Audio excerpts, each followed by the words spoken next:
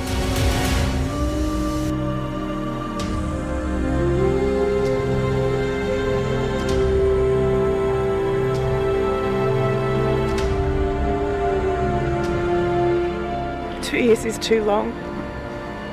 2 years is too long. Because we have family living near Gaza, on a kibbutz near Gaza.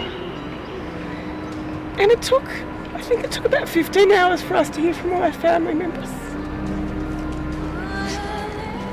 So we really feel for everyone here who's still waiting for their family to come home.